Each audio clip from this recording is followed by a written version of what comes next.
Welcome, Janet and Beast. What's going on, guys and gals? The first thing I want to start off with is just a reminder that we do have our Thanksgiving 5-week challenge, and there's only about, I think, 2 weeks left to this right now. And so if you guys are interested in entering a small piece, could be either, make a puppet or an animation or just whatever you like, you can do so on our forums. So you can click on our 5-week challenges at the top, and then you can click on enter your film in the forums. It says, I gotta change that, it's a typo here, to enter the latest challenge. So you click that link, and you'll see the Thanksgiving thread at the top. So I don't know if anybody's gonna enter this time. It seems like nobody has for the past several challenges. So if not, I don't know if we're gonna discontinue these or not. I think it will depend on who enters or who doesn't, if there's any interest anymore in our challenges, which is fine. But I do want to remind you guys of that. All right, I'm gonna let the cat out. 1 second, guys.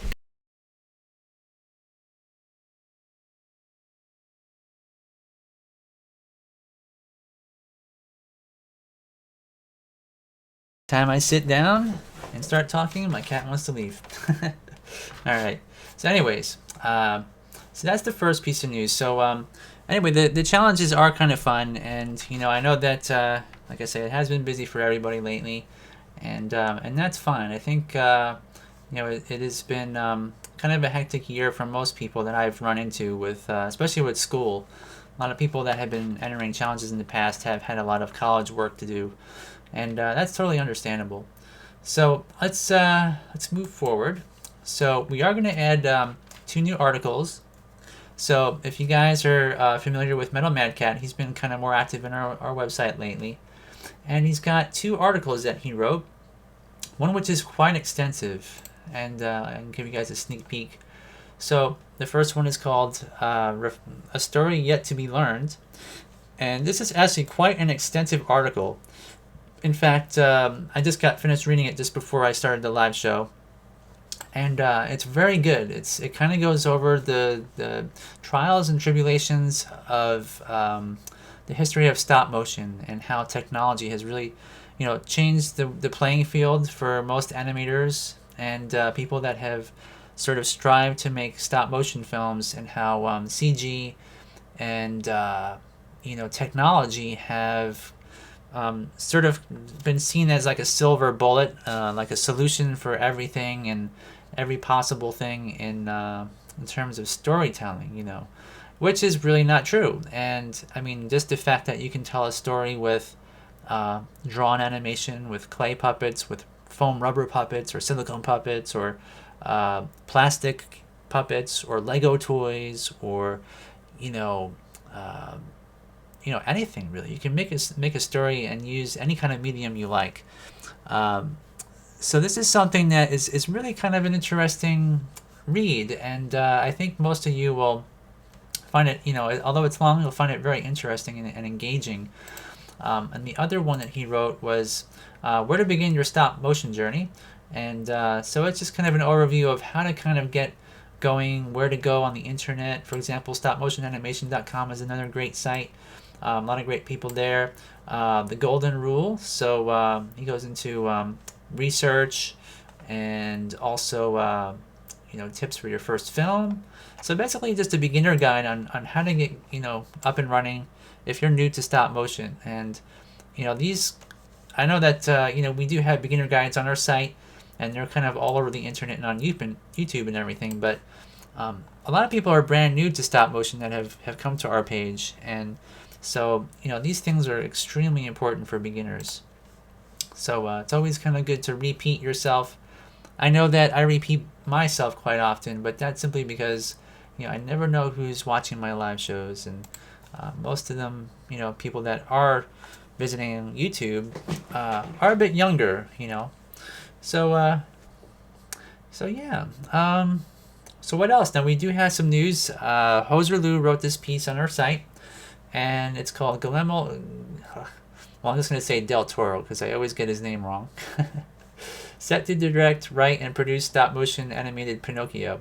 So now we have talked about this project for how long now? I mean, this has been. I mean, it's probably been 5 years that he's been talking about it, and what we concluded in the past was that this film project was dead.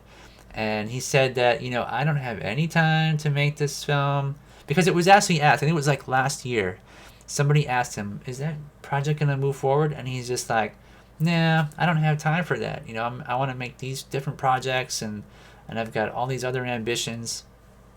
But just this week, the news came out that he's going to direct it, and it's going to be, let's skip this ad. It's going to be on Netflix. So this is really great news. And so he's going to collaborate with the Jim Henson Company and Shadow Machine, the creators of BoJack Horseman, Lisa Henson, Shadow Machine's Alex Bulkley, Corey Campodoniso. Well, these are all people that I'm not honestly familiar with. But Shadow Machine is, of course, well known. And then, of course, Mark Gustafson has been working in stop motion for how many, maybe 25 years. He started out at Will Vinton Studios. So, I mean, these people have tons and tons of experience in writing. And, of course, McKinnon and Saunders, you guys might be familiar with from, they've worked a lot with Aardman Animation, making, for example, armatures and ball and socket armature kits. I believe at one point they were making, selling parts, things like that, but mostly just supporting the stop motion community with their machining abilities, if I remember correctly. So anyway, this is something that is just getting underway, and I would imagine that we won't see this film probably for another 2.5, 3 years, but it is, it's got the green light. And so I imagine that if anybody wants to work on this project, that I don't really know where. I mean, you might want to look up Shadow Machine on Google, which we could actually do that quickly. Let's look them up. And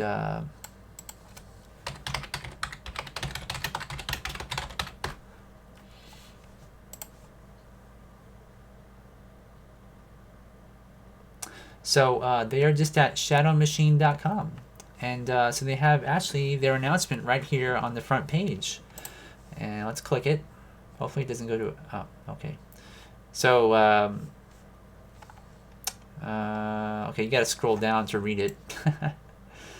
It's kind of funny. Look at this. So they did post their announcement here. And they have a jobs section. Let's click on that. And look, so they're going to be animating in Portland. Now, of course, you guys know that Leica is in Portland, Oregon. And they're saying that, now they've actually called for this in June. So I don't know if they've been actually working on this since June, or they're just looking for applicants right now to. That's probably what it is. They've probably asked for animators to fill positions for Pinocchio. But it says here, anyway, please note there may not be any positions open at this time, but we are always accepting submissions for potential positions. And it says, Shadow Machine is always looking for gifted stop-motion animators that have a flair for bringing to life objects. And it says what you will be doing. Animate objects based off artist concepts and storyboards. Work closely with producers and directors to deliver. And what to bring with you, at least 2 years of professional animating experience. Now they don't say, if short films count or not. But they say well-versed in Dragon Frame software. And of course that's, if you guys are into stop motion, most people do buy Dragon Frame or Stop Motion Pro. Those are the two pieces of software that most people use. So really common software for most of us animators. Most of us have used it. Maybe you have also. And it says what it would be nice to have: motion graphics and visual effects experience, puppet fabrication experience. So it seems like they might actually be hiring a jack of all trades. Perhaps what they're thinking here is, if you are animating a puppet and you rip part of the puppet's arm or something, having the ability to fix that is, I guess, that would be a plus, right? So that's probably what they're thinking. And it says, what to send. Your resume include relevant work experience, editorial and otherwise. Your contact information says you'd be surprised. And your video reel links to your most compelling and creative work. So whatever you think is the best work. So that's pretty good, right? So anyways, shadowmachine.com is the place to go.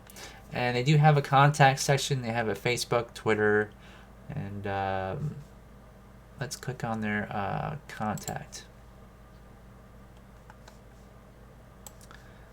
So really, they don't have like an address or anything like that. So my guess is if you wanted to send them, anybody watching this wants to get a job there, if you have a blog, I would post it here. Perhaps if you have a gallery or a YouTube page with videos, things like that. I guess they're really not doing the snail mail thing because otherwise they would have their information there. So they have a project section as well. So you can see some of their past work. Got some CG in there. Got some stop motion, if you want to call that CG, I guess you could. But very interesting projects that they've done. So anyways, check them out, shadowmachine.com. All right. Now, I did want to bring up one other thing.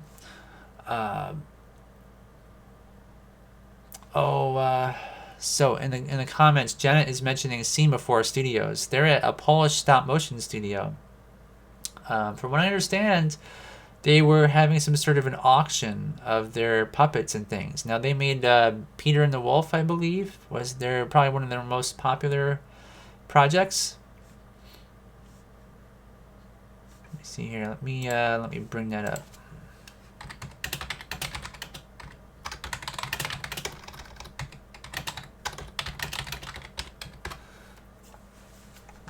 Not sure if they have any news here. See if they have any news about them. They don't have anything in English. However, let me see here. So I don't think they talk about it. That's from November. Well, the thing that happened was they were having some sort of a puppet auction. They're in bad financial shape, Semaphore Studios.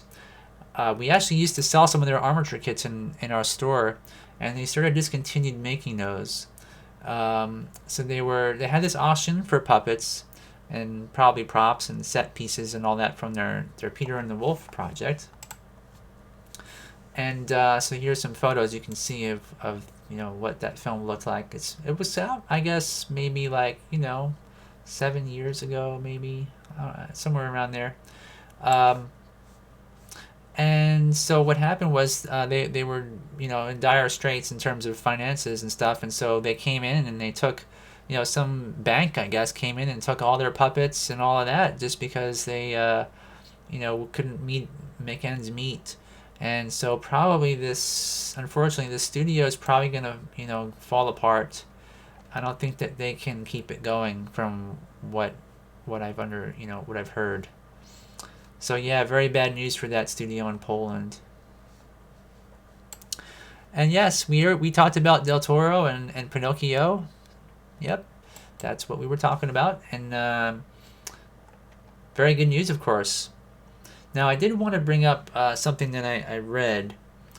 And so one of the key components to this whole Pinocchio story is Netflix. If you guys recall, there was the Little Prince project, which was also a Netflix exclusive. And from what I understand, there's a problem that's starting to brew with all of these different companies such as Hulu and Amazon and Netflix that are making exclusive films. And so you may ask yourself, well, what are you talking about? What is that about? Well, turns out that pirating is going up on the internet in terms of finding films lately. Of course, there's BitTorrent web pages and like the Pirate Bay, for example. And from what I understand, a lot of people are starting to pirate more because in order to watch films that you like across many of these different companies, um, you could essentially pay the same amount per month as you would if you had cable in your home. Now, most people, as you might understand, are shifting from cable and satellite TV to the internet to go to like Netflix and Hulu and Amazon. And but the problem is that now all these companies want your attention more than the other, their competition, right? So they're paying, like Del Toro is being paid through them to make a film. So once he makes that film, Netflix will keep it on their site and they'll make it exclusive, and then they'll have it where you have only a small window of time to see it, right? So uh, now you could sign up for them, but when Amazon.com, for example, let's say they make a competing stop motion feature. Let's say Henry Selick makes a like an Alice in Wonderland type of a film, which he's known for, right? Makes a lot of films that are similar to that. So let's say he goes to Amazon and they say, hey, we'll give you, we're going to give you $18 million to make your own film. And Henry Selick makes it, right? And you're like, yes, this is great for stop motion. Well, now you got to sign up for Amazon. So now you're paying another $8 a month or $10 a month. So now it's $18 a month for Netflix and Amazon. And then Hulu comes in and they say, well, we're going to pay Leica money to make their exclusive film. So Leica says, well, okay, we want to make a film about space cats or something. There's Leica and space and the first dog, and we're gonna make it into a cat film, and who knows what they come up with whatever, and they make that film. So now you gotta sign up for Amazon, which let's say is $12 a month. So now you're looking at the cost goes up and up and up every time you want to see something specific.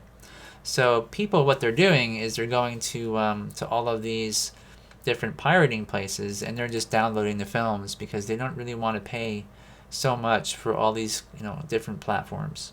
So in one sense, this is great news, but on the other hand, in general, right now, what the trend is that these kind of exclusive things are going to end up causing people to go towards pirating, and a lot of these places like Netflix are going to make less money in the long haul. That's what the prediction is. So right now is really the time to get, if you want to make a film and you want to pitch it to somebody, it is a great time to pitch it to Netflix. But long term, they're saying that it's not really the greatest way to go. And so we'll see what happens within like 5 years if these companies, are still operating at the same capacity as they were today. So Janet is saying that government is trying to save puppets from private collectors. Okay. So I wish there, Janet, if you have like a news article you could send me through Facebook, I'd love to check it out and do some more research on that. It sounds interesting. So Omar says, I was waiting always for Google to offer something like that to come up with films for YouTube. Yeah, maybe they will. I mean, if they jumped on board, that would be, how many of them are there now? So they may be thinking similarly to what has been talked about in some entertainment sites that the trend is not very good right now with these exclusives. They may be shying away from it. So anyways, moving forward in the news, let's see, how much time do we have? I'm going to try to wrap up the rest of the news in the next 10 minutes here, but so there's an article out there which I'm going to post to Facebook after the show, and Anthony Scott posted this on his Facebook page, and it's the official Disney fan club webpage, which evidently they post a lot of related articles in terms of the holidays. And right now, of course, Halloween is here, And Nightmare Before Christmas, this is, I believe, the 25th anniversary of Nightmare Before Christmas. And so what they've done is they've kind of recapped, the history of the film. And what they did is they asked many of the key players who worked on it what their favorite memories were of the film. And so some of them are pretty good. And if we scroll down here, for example, so Mike Belzer was one of them, and Caroline Thompson, who was a screenwriter. Oops, keep jumping around here. Gave a memory, and Anthony Scott as well. They've also got some really nice pictures, taken from when the film was being worked on. You can check out these old, look at the size of this giant capture equipment here, just to, digitally capture frames of animation to test the motion. We got Bill Bowes, who was the assistant art director. Getting some really cool pictures. You can see all these old puppets. Here's a little kid that runs away, gets scared, and hobbles around. And so we got Kelly Asbury, assistant art director. But anyways, I'm not going to read it all out, obviously, during the show, but it's a really good read. And yeah, so I mean, it's kind of hard to believe it's been 25 years. Can you guys believe it already? Maybe Janet is only 25, but for us older people, that's kind of a milestone.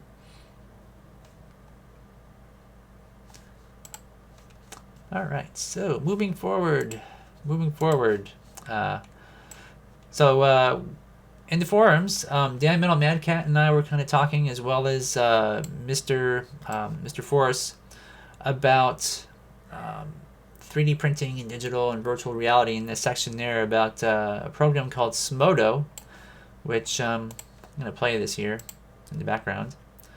So this is something that has not really moved forward, and as I looked into it, it seems like the project maybe isn't dead, but they haven't really seemed to post new videos of this particular product, which involves a ball and socket armature and these little spheres, which are seen by a web camera and translated into a computer to animate CG puppets. Basically like the digital input devices, but not really quite as intricate and well thought out as the Tippett designs that were created for Jurassic Park. Now, this is also something that I believe Mr. Forrest mentioned you had to have Maya for. I think it's Maya, which is a very expensive program. So possibly not a viable program. And it seemed like it would have been kind of cool, but it's more, the end product would be CG animation, right? And so, we did talk about it for a bit, and we also talked about some of these virtual reality programs, such as Mind Show, which is where you can sort of pre-animate characters. So if you have a storyboard or anything like that, you want to create some kind of dialogue between characters, you can act them out and figure out the timing and so forth. And this is somewhat of a crude way to do things.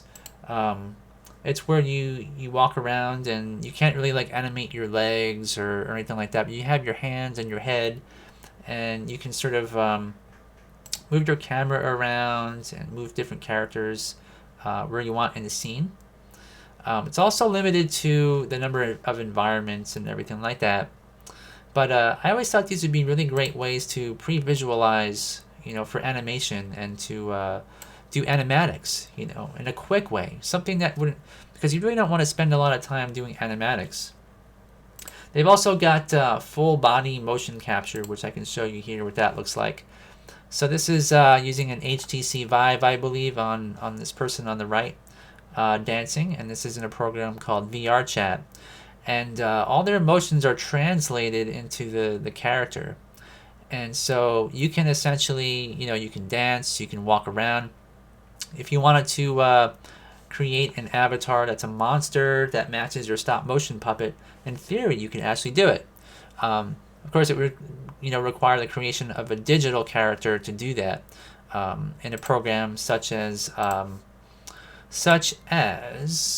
Medium, which is another virtual reality program. So here you can see this guy here. He's sculpting a character. Now, if you did have a stop motion puppet, you can make your puppet in virtual reality like this, and then you can do something which I found out recently, which is to use a program called Tvori. And this is also a VR program, and you might recognize that that's a stop motion set, right? So you can build a stop motion set in virtual reality, and you can move your little props around, which you either have created in Oculus Medium or other programs. Oculus Medium is probably the easiest one to use because it's also virtual. So anyway, what you can do is you plop your stuff in place. You can put your camera in place. You can put your lights in place. You can make notes. You can share this virtually with people from overseas, if you have a collaboration. And so if you are a director or a producer and you would like to, plan out a scene and then have your stop motion animators recreate that, Tvori is one of those programs you can use. And it uses keyframes, and you can also move stuff around live. As you can see here, he's playing back the scene where he's moving the Jawa's, I forget what you call it, sandcrawler, I believe it's called. And then you have Luke's little, speeder, and you can just play it, scroll through and see how it looks. All right, you can watch it, and this is essentially the same view you would have if you were a stop motion animator, and you can see where things need to go on a set, right? So if you reconstruct your set virtually, everything can be done rather quickly and tested, and you can try different camera positions. You can see the camera was animated there. The other thing you can do is you can literally animate characters as if they were a stop motion character. So let me see if I can find the video. Let's see here. Let me check here. Poly upload. Might be this one.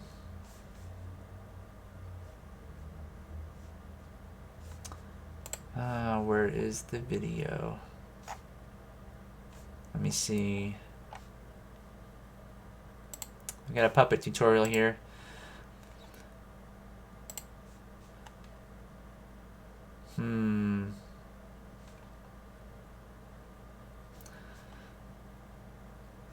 It's not really what I wanted to show you guys. Time on duration. I wonder if they deleted it. They might have deleted it. Let me do this.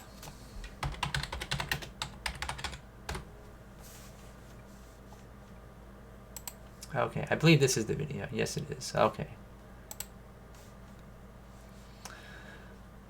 So, anyways, so you create your own characters. You can sort of put your, color them, that kind of a thing. Put a nose on them, make them look similar to whatever your stop motion puppet is. After you like that, you plop them in the scene, and it allows you to move it just like a stop motion puppet. So this is good for, if you wanted to do something like a pop through and you have a puppet that has armature wire on the inside of it. The wire, of course, would break, so you really don't want to do pop throughs with a puppet that can break easily. You want to, have your puppet last a long time.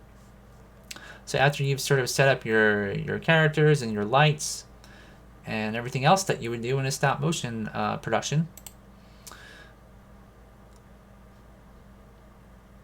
so they're giving him a little, making some s'mores or some roasting some marshmallows on the fire, and then you use keyframes to move things around, just like you would with a puppet, which is actually really kind of cool. And move him around, change his pose. You can tell this person doesn't really have very much animation experience, but You can see here they're taking like a paper airplane and moving it around in the scene.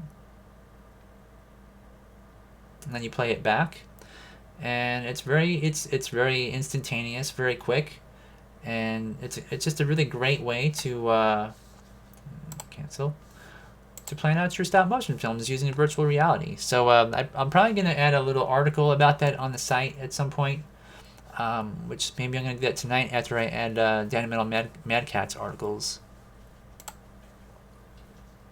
Okay. So anyways, let's move forward. Don't want to do this at the last moment because I do want to get some work done here.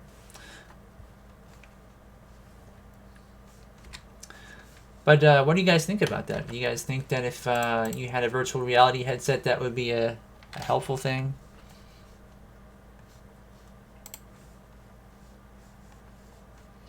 And let's see here. So Omar says, yes, like Karate Kid, but I thought of it like an open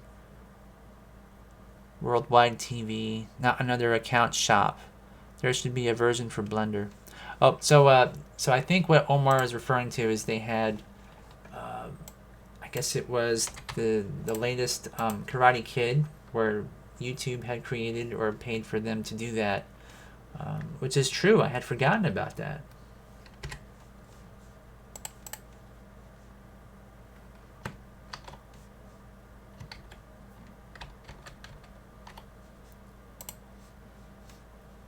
Yeah, they paid them to make that, and I guess it was exclusive, wasn't it?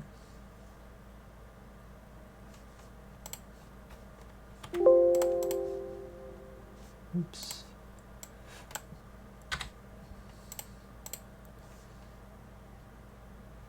And Janet says Facebook also open streaming service.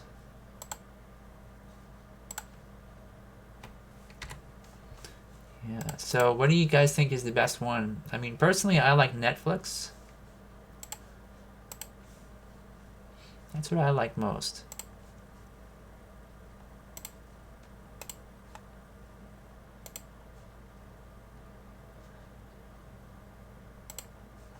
Now, my wife, she actually likes watching Korean telenovelas, which are, there's a lot of dramas. You know, they call them telenovelas there, but they're basically like soap operas or dramas. And so she has a service that comes just from South Korea that she pays for. And I was also telling her, I was like, well, and she's like, oh, there's another place, you know, if I pay just a few dollars a month, I can watch these, you know. And I was like thinking of that article I read, and I'm like, yeah, how much does that add up to after, you know, you've got like 20 services just for the different exclusive, you know, films and stuff. And it really does add up.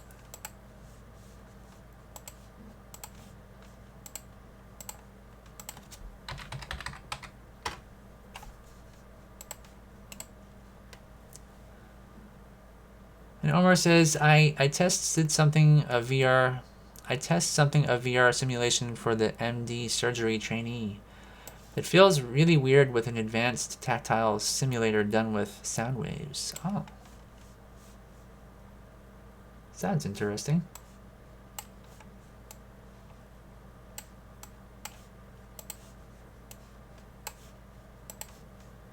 Now, do you know if it was a Vive?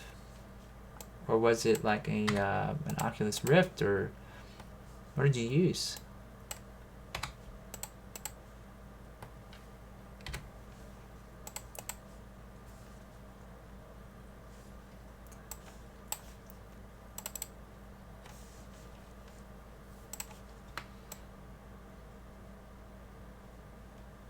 Let's get rid of this green fringe here around this.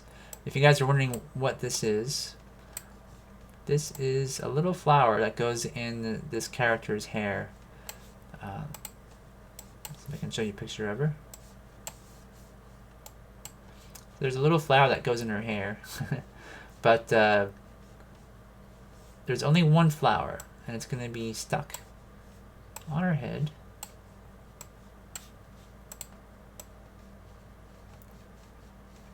Because I forgot to stick it on her head before I took the photos. So I made sure that there's one photo where like, oh, I gotta take a picture of that flower so I can put it in her hair. I'm going to color this background here just because that way I can better see what I'm doing.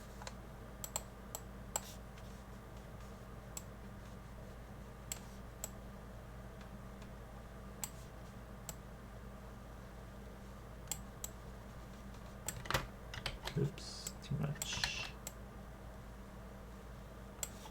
That's a bit better.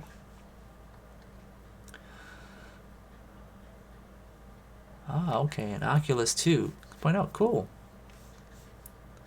Well, that's what I've got. It's really fun. I'm gonna call this flower.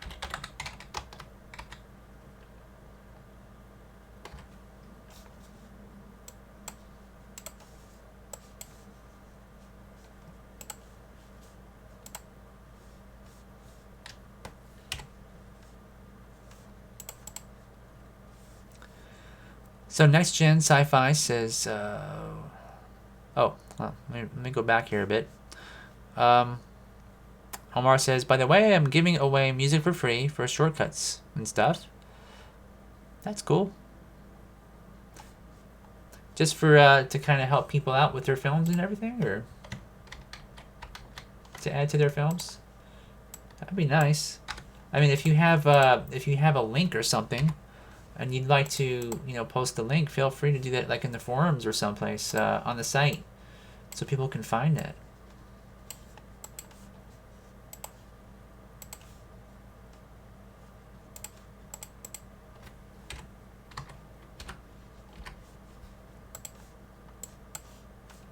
Now this one. All right, let's see if I can. Let's see how clean this photo is here. Wow, looks like this is gonna work. Wow, I just got a lot of work done, and I didn't expect to get it done so quick. Alright, let me get this out of here. Alright. Now this here, I'm gonna delete. Delete that? Yep. Alright. Awesome.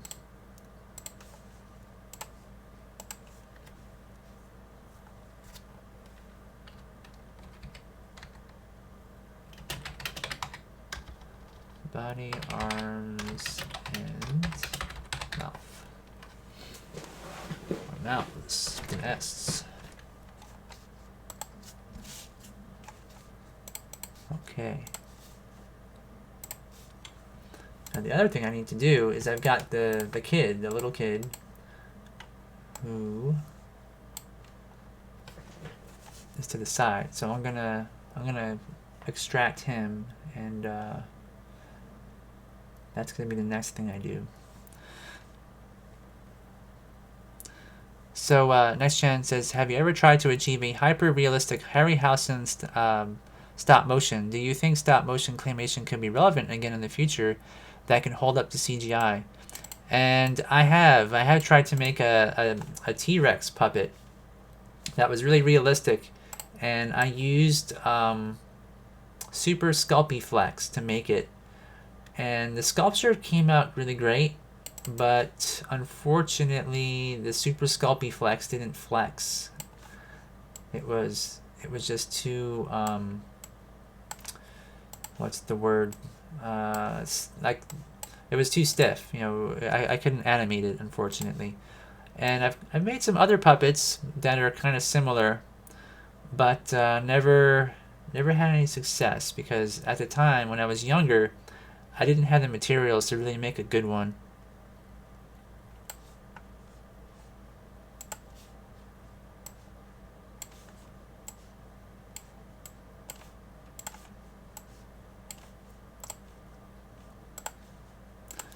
So my history is mostly with clay, but I do love those kind of puppets.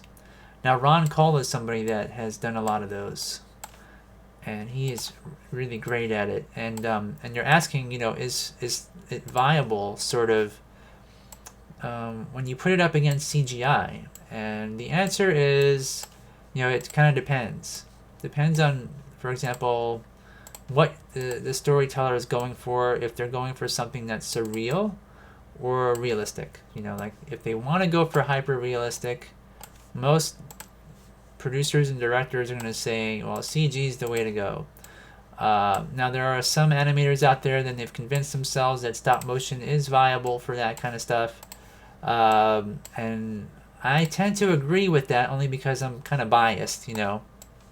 My bias is towards stop motion more than CG, but the problem is that like I think if you were to do some research on, for example, Steven Spielberg, when he decided to go with CG for Jurassic Park,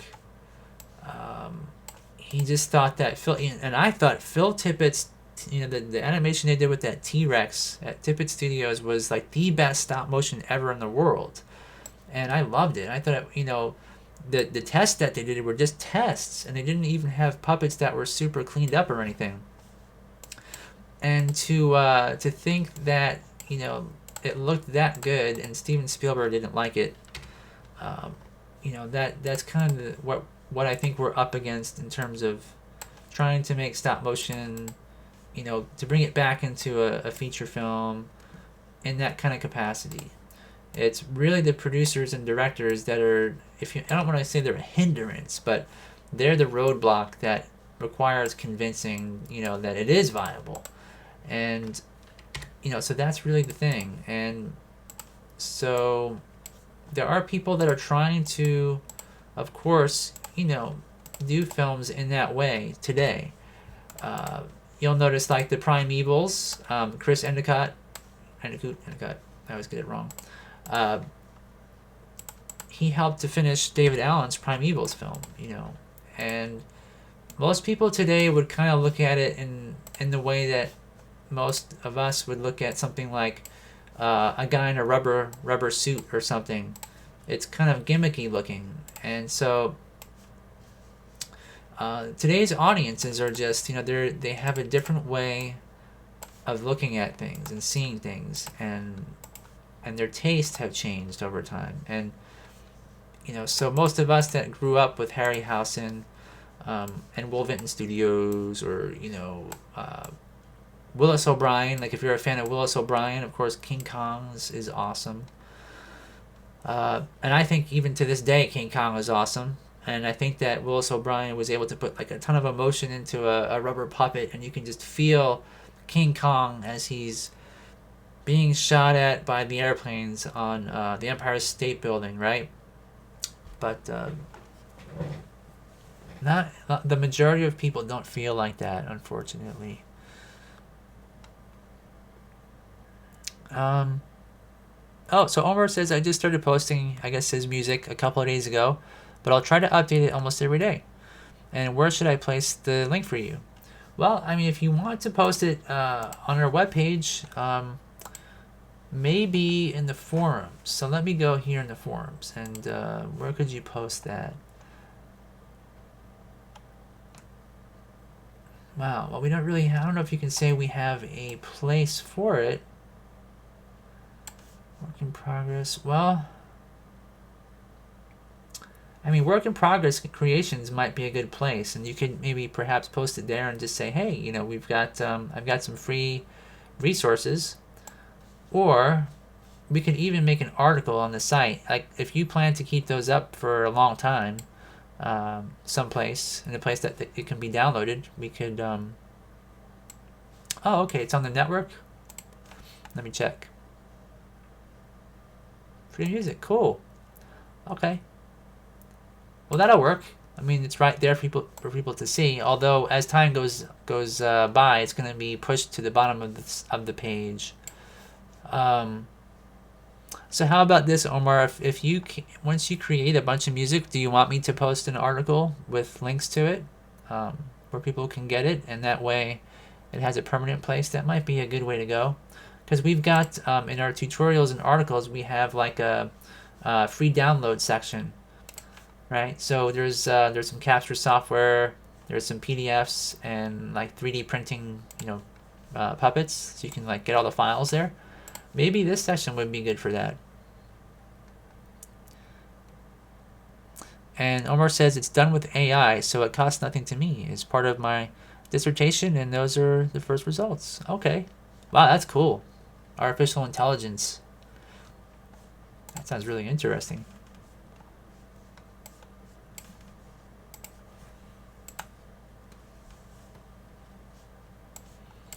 Yeah, I think that, if it's something that you want to give away for free, just, to help animators, I think the article would be best. I mean, you could just send me the links or something when you're done, and I can write up just a really short, paragraph or so.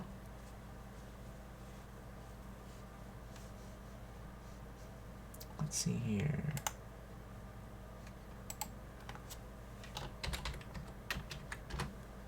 Get to, let's go arms. 1.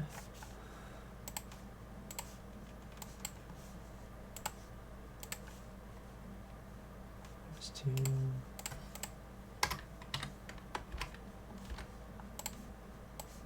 I mean, if you want to, that'd be really nice.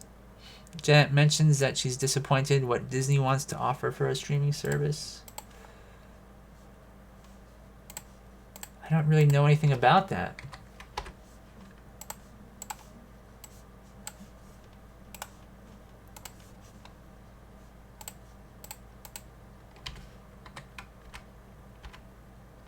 And so Next Gen says the movie Honey, I Shrunk the Kids, the scorpion stop motion puppet is an example of hyperrealism. Maybe again in the future, who knows? Cool channel. Yeah, that's true. I haven't really thought about that, but you're right. There are some extremely awesome, hyperreal puppets out there, which, I mean, my favorite would probably be the Tauntauns for, Empire Strikes Back in terms of realism, and even the AT-ATs. I think those were just absolutely convinced me that they were real. I don't know if you feel the same way about those, but I feel those are really awesome. Also, Howard the Duck has some really great realistic stop motion.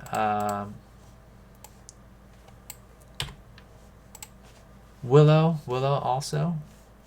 Willow's a great one. There's also the Ewok Adventure that has that one monster.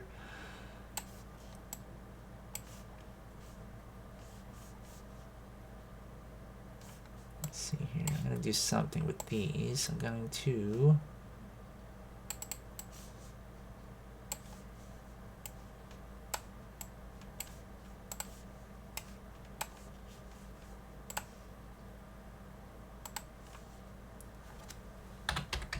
bodies.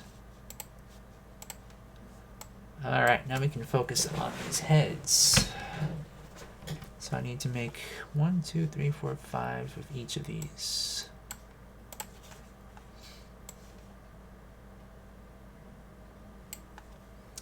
Monkey bone. Yeah, that's right. That was kind of like a Harryhausen-esque Dynamation kind of thing in a way. Let's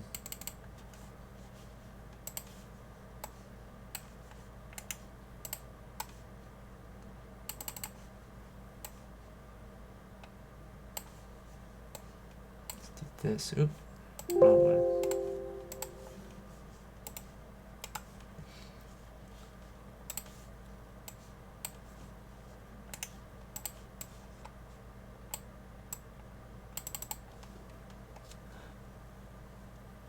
Remake Lady and the Tramp. Remake Sword and Stone. Oh.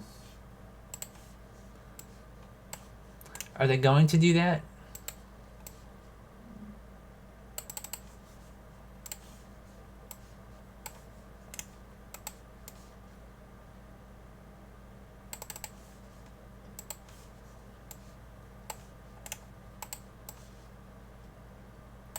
I mean, they're always thinking of remaking something.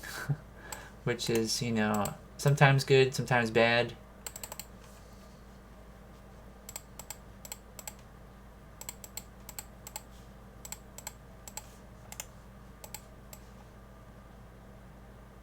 Oops.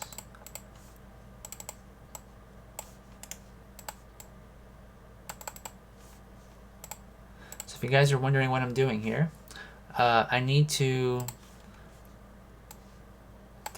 make, oops, wrong one. Hold on here, copy, let's duplicate.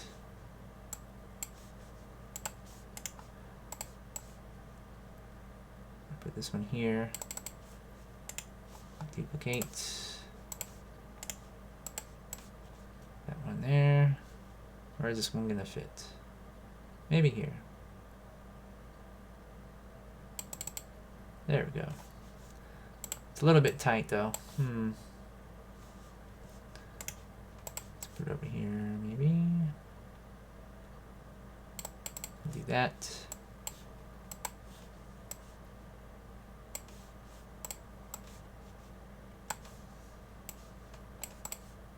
All right, that'll work.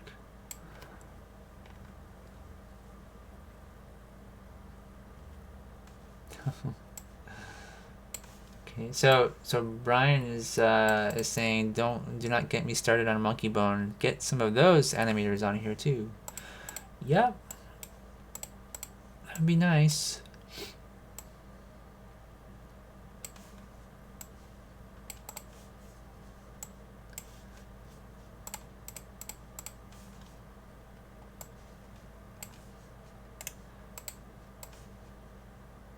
Okay, so what I'm doing here is transform. So we've got 5 of each of these faces, and so if you guys remember, what I was trying to do to save time, instead of sculpting a mouth position on each one of these, I would just sculpt the different faces on this flat piece of clay, and then copy and paste those onto our photos of the different head positions. And that, in theory, hopefully, will give me better registration in between heads. So for example, this particular kid has a lot of crazy hair, and if I were to try and reproduce the hair on, 5 separate heads, there'd be a lot of flicker in between those. So I opted to make just the mouths. Oops. And then what we just do is we just go around here and feather it into our character's face like this. We kind of erase around it and blend it in.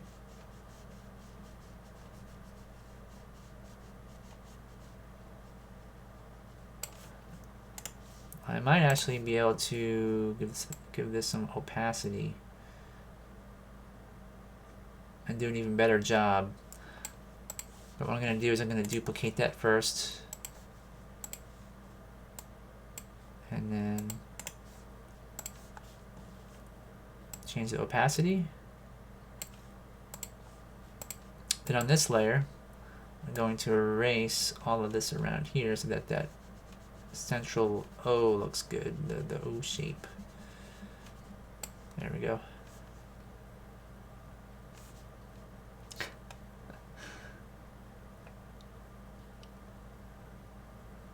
Okay, so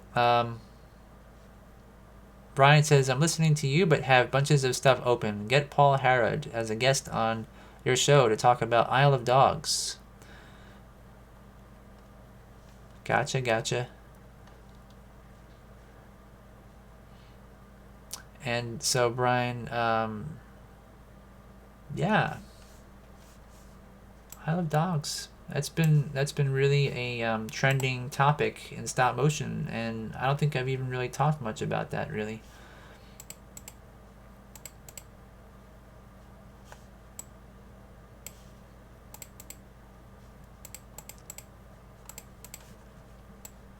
But Isle of Dogs looks really awesome. Have any of you seen it?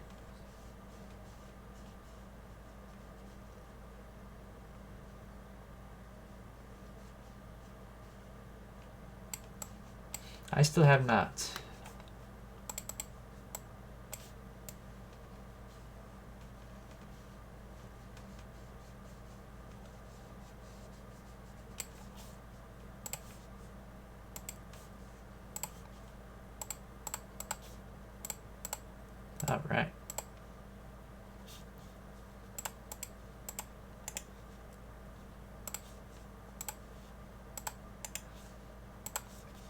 change the opacity to help that blend in better.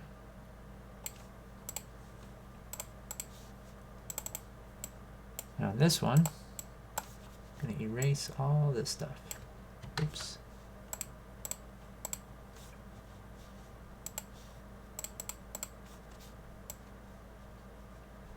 Yeah, it's hard to work and read at the same time, so I do apologize. Ooh. So why is... Oh, that's why I didn't have the eraser selected. There we go. So I'm going to change the size of this a little bit. Go back to 45. Make that look better there. There we go. So you can't really tell, you know, it's kind of hard to tell that that's not sculpted on there. Maybe not as nice as it could be. Let me...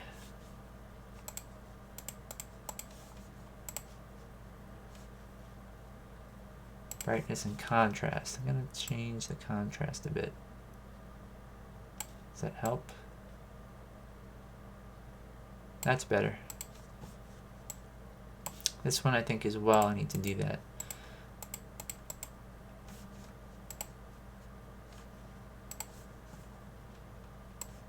Hey, Randy. What's going on?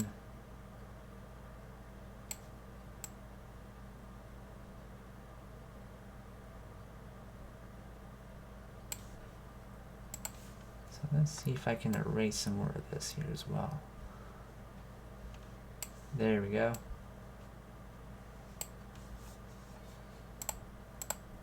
That's better. So let's see. High fidelity. Okay, making a remake of that too. Yeesh.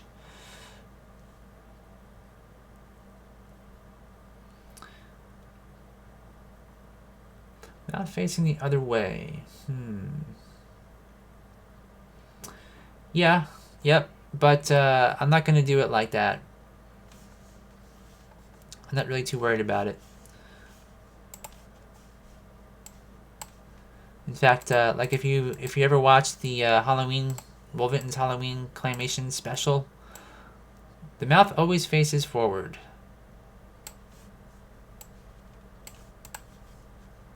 But I think what I'm going to do is I'm going to, for example here, what I want to do, I'm going to kind of change things up a little bit. So for one view, this is going to be this view here. I'm going to center it. And then duplicate it.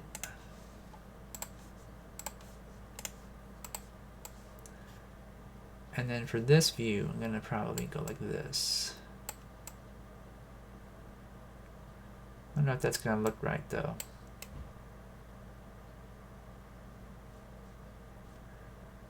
Oh, that's the wrong one anyway. No wonder.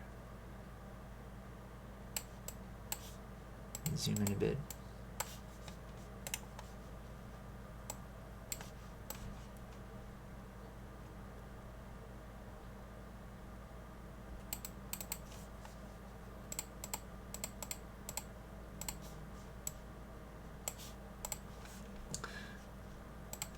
All right, 565.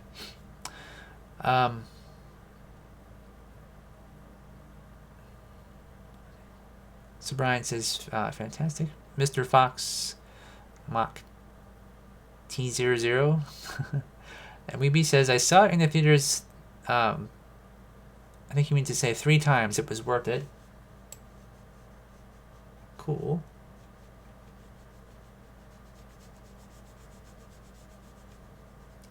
And so Brian says, Paul spent 2 years in the UK being head set designer. Wow.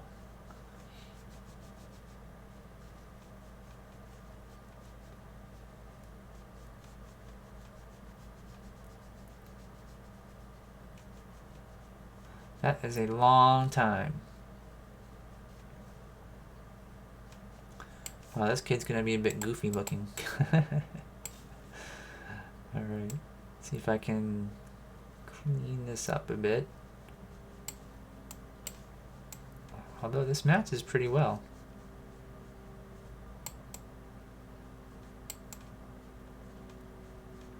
There we go. See that? Alrighty. So this one here, I might change up the face a bit for this expression. I can sort of squash and stretch this if I want to.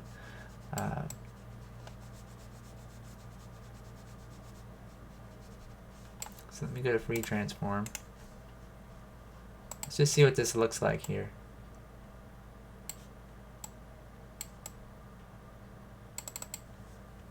Alright, so I think that'll work. Oops.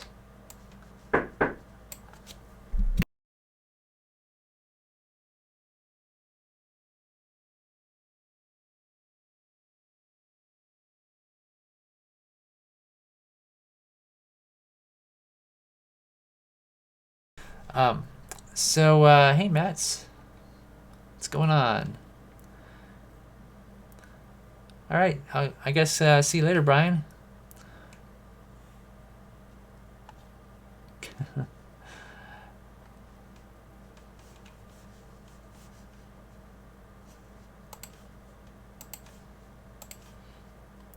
I know the time is up for the show to be over, but I do want to finish this mouth up real quick before we go. There we are. All right, so the mouth shape is a bit different. So you can see for the big smiley, toothy smile, I did change the expression. I could probably do the same with the O shape as well.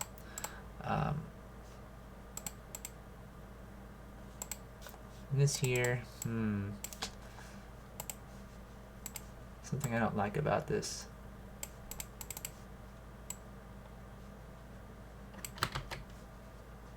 Eraser. There we are, that's better. Okay. So next week, I think what we'll do is we will just finish up all these mouths, and what do we have left to do? So, we're making some pretty good progress, and actually going to start running out of things to do here. We can probably start getting ready to make our characters from Moho pretty soon. So we've got Grumble, the Clouds, Kid 2 is almost done, Mother 1, Mother 2, the Rocks, and let me see, Smokey. We got the Apples and Tops. We got the Mall, Castle, Eyelids. So that's something that, the eyelids, we're going to have to transfer over to all these puppets as well. All right.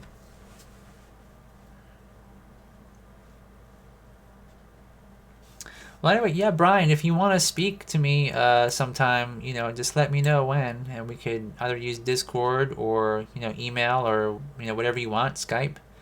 Just let me know. Just, whatever you want. That would be fun. And Omar says, Bart, please don't forget to tell me how are we going to do about the free music post or link to give it away, maybe my Facebook? Yeah, I mean, if you have the actual files, if they're MP3s or something, you could send it to me. You could email it to me. You can use a file sharing service or anything you like. That would be fine.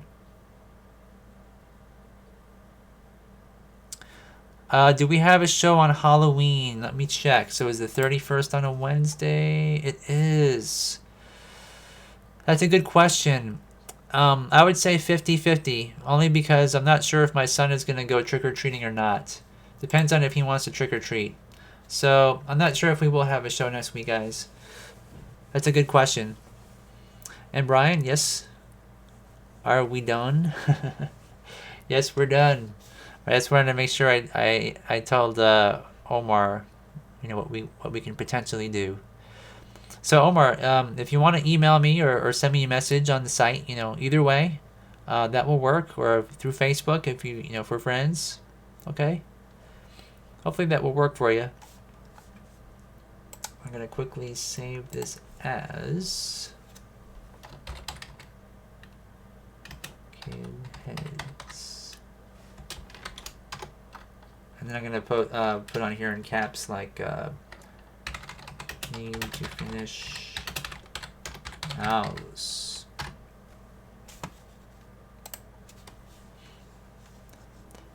All right, thanks, Omar. I appreciate it. I'm sure people will enjoy being able to use your music too, so thanks. All right, everybody. Well, for anybody who has any questions about anything else, since I am logging off here, feel free to contact me on our contact page. And I'm right here at the bottom. So I'm Anime Clay. And I'll see you all next week, hopefully. See you later.